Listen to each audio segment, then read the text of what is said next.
అందరికీ నమస్కారం అండి.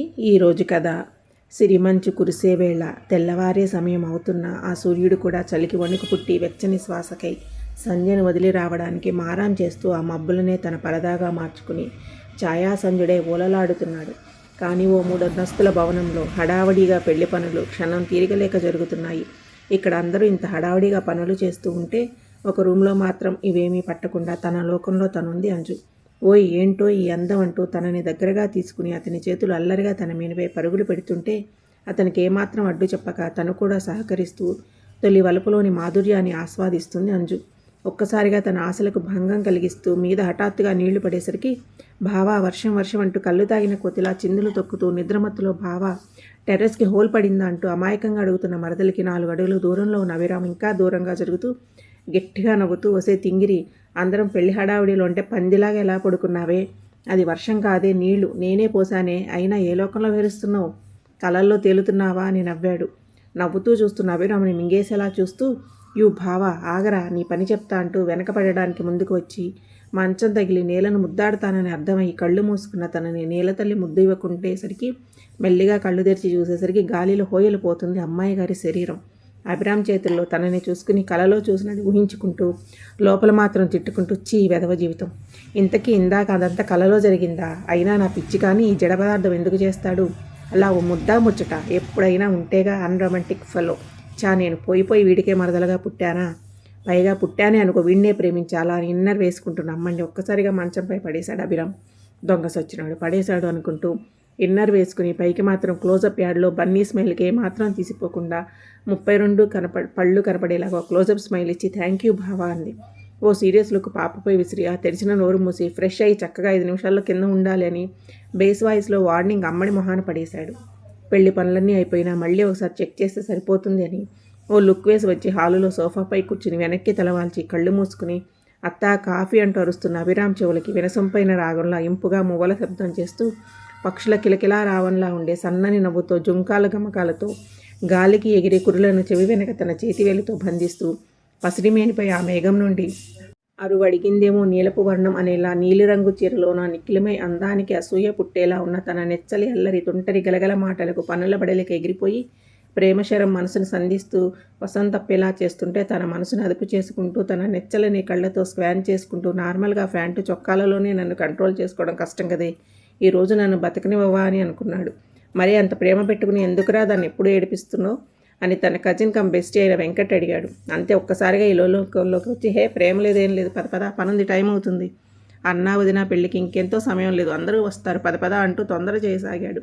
ఇంకా టైం ఉందిలే, పనులన్నీ అయిపోయాయి, కానీ ముందు ఇది చెప్పరా, ఎప్పుడూ కనీసం నాతో కూడా చెప్పలేదు, నా చెల్లిపై అంత ప్రేమ ఉందని, ఏంటి విషయం అని గొడవ చేశాడు.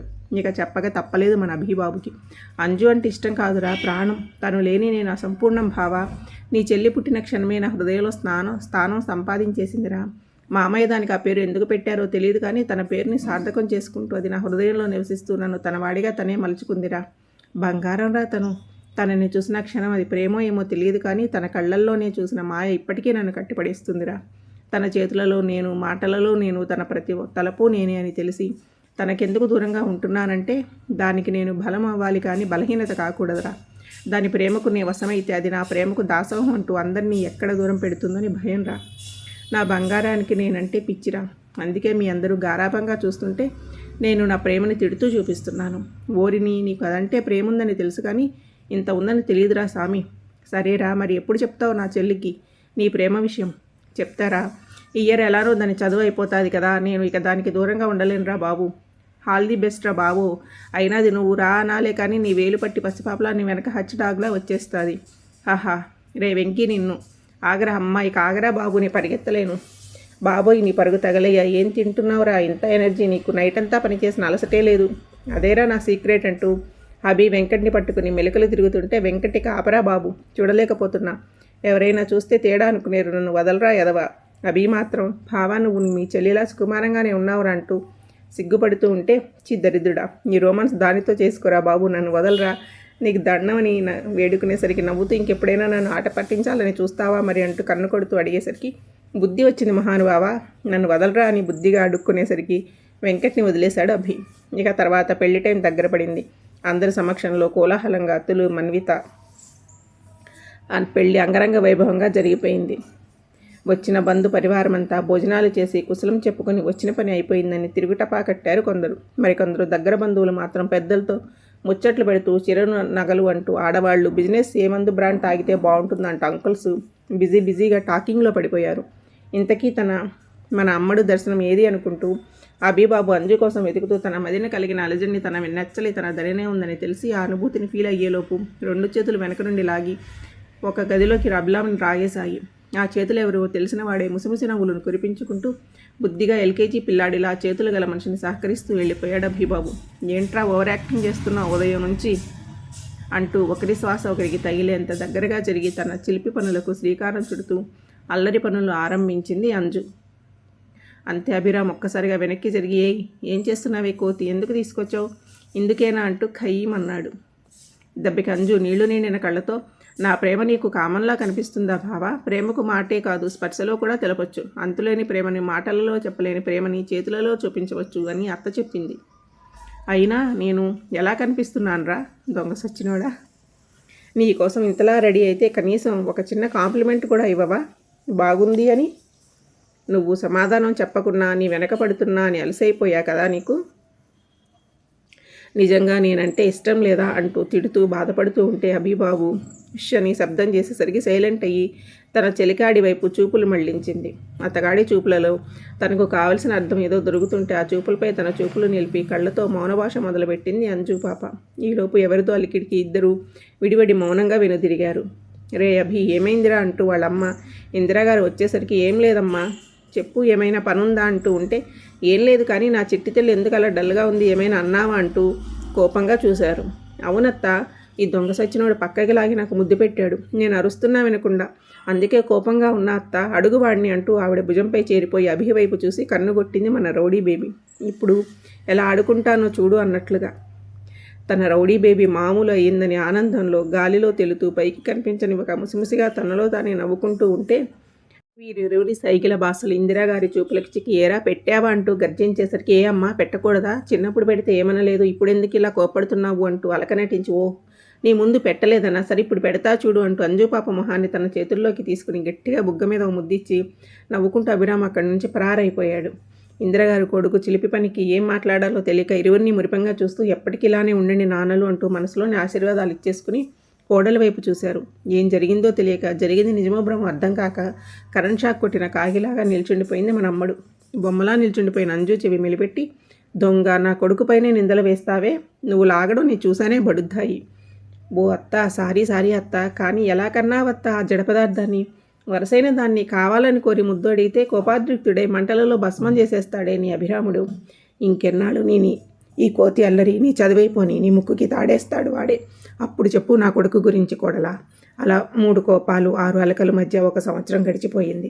సంవత్సరం తర్వాత అదే 3 అంతస్తుల భవనం ఒకరి రాక కోసం ఒకరు శోభాయమానంగా దగదగలాడుతూ ముస్తాబయింది. ఆ అమ్మడి రాకకు సమయం రానే వచ్చింది. ఆ నెలవెంక నేలపై దిగిందా అన్నట్లు ఉంది అమ్మడి అందం. ఇంటి ముందుకి చేరి ఒక్కసారిగా అయోమయంలోకి పోయింది మన తింగిరి బుచ్చమ్మ. ఇల్లంతా చీకటిగా దర్శనం ఇచ్చేసరికి అమ్మ అత్త అంటూ అరుస్తూ తలుపు తట్టేసరికి అది ఒక్కసారిగా తెరుచుకుని లోనికి స్వాగతం పలికేసరికి లోపలికి అడుగుపెట్టిన అమ్మడిపై పూలవర్షం మొదలై నా ఇంట్లో వెలుగులు ఒక్కసారిగా విరజిమ్మగా ఆ డిమ్ లైట్ వెలుగులకు చూడలేక ఒక్కసారిగా చేతులను కళ్ళకు అడ్డం పెట్టుకుని నెమ్మదిగా తెరిచేసరికి ఎదురుగా తన మనసైన తన అభిరాముడు తన ముందు మోకీలపై కూర్చుని దర్శనం ఇచ్చాడు. నన్ను పెళ్లి చేసుకుంటావు అంజు, జీవితాంతం ఏ కష్టం రాకుండా చూసుకుంటా నీ మాటివ్వను, కానీ నీది ప్రతి కష్టంలో నీ తోడై ఉంటూ నీ కంట కన్నీరు పొంగినప్పుడు నిన్ను ఓదార్చే నేస్తమే, నిన్ను విడిపోక నీతోనే నేను ఉంటా, నిన్ను నాలోనే దాచేసుకుంటాను, నువ్వు ఆనందంలో ఉంటే నిన్ను అలంకరించే చిరుదరహాసమే నీలో నేను చేరిపోతా అని వరమడిగాడు. కన్నీళ్లు నిండిన కళ్ళతో తన మనసైన వాణ్ణి చెరి తన కౌగిలిలో బంధించి తన సమ్మతిని తెలిపింది మన అంజు పాప. అంతే, పెద్దలందరి సమక్షంలో వారం రోజులలో ఓ శుభముహూర్తాన అంజు వెడ్స్ అభిరాముల పరిణయం అంగరంగ వైభవంగా జరిగింది. కట్ చేస్తే తొలి రాత్రి. ఉల్లిపొర వంటి తెల్ల చీరలో వెన్నెలను సైతం మత్తెక్కించే మెరుపులతో మదిలో కోటి ఆశలతో గదిలోకి పాల గ్లాసుతో అడుగుపెట్టింది అంజు. తన మనసులోనే నివాసం చేసుకున్న తన హృదయరాణి నీటితో తనకు సొంతమవుతుందన్న ఆలోచనలో ఉన్న అభిరామ్కి లీలగా రాగంలా తననే సమీపిస్తున్న పట్టీల శబ్దానికి తన ఆలోచనలను కట్టిపెట్టి అటుగా చూశాడు.